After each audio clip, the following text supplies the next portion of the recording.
বন্ধুরা আমি শ্বেতা চলে এসেছি আবার একটা তোমাদের সাথে যোগা শেয়ার করতে। আজকে যে যোগাটা করব সেটা হলো উষ্ঠাসন। উষ্ঠাসন কিভাবে করতে হয় আর উষ্ঠাসনের উপকারিতা কি, পুরো ভিডিওটা দেখতে থাকো, তাহলেই তোমরা জানতে পেরে যাবে। চলো আমি আগে কিভাবে করতে হয় সেটা আগে করে দেখাই, তারপরে তার কি আছে সেটা তারপরে বলবো। শুরু করে দিচ্ছি। উষ্ঠাসন করার জন্য প্রথমে আমি পা দুটো এরকম সোজাভাবে স্ট্রেট করে ছড়িয়ে দিলাম। এবার ফোল্ড করে নিলাম। প্রথমে বজ্রাসনে বসতে হবে। দুটো হাঁটু মুড়ে বসে পড়লাম, হাঁটু দুটো যেন সমান থাকবে, জোড়া থাকবে। এবার পুরো বডিটাকে ব্যাকে নিয়ে চলে যেতে হবে আর্চ ফেলার মতো। এবার হাত দুটোকে পাটা ধরতে হবে, পায়ের গোড়ালিটা ধরতে হবে। চলো আমি করে দেখাচ্ছি। এভাবে গোড়ালিগুলো টাচ করে 30 সেকেন্ড হোল্ড থাকতে হবে।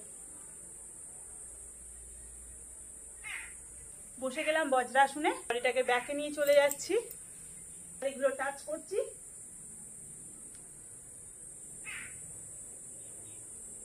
Then 30 second hold.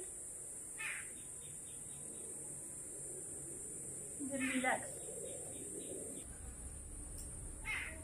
ব্যাক দিয়ে করে দেখালাম।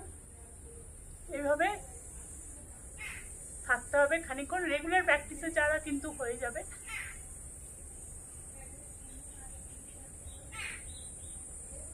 প্রথম হয়তো সমস্যা হবে, কিন্তু রেগুলার প্র্যাকটিস করলে খুব ভালোভাবে ইজিলি কিন্তু এসে যাবে।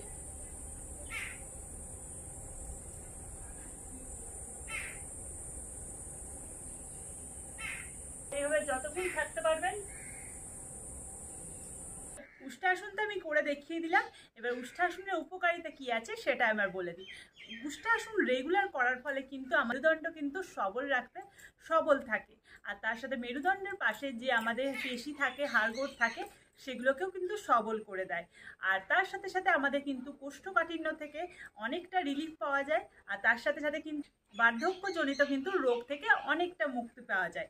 তাই শুনে নিলে যে উষ্ঠাসন করলে কি কি উপকারিতা আছে, তাই দেরি না করে ভিডিওটা দেখো আর চটপট শুরু করে দাও।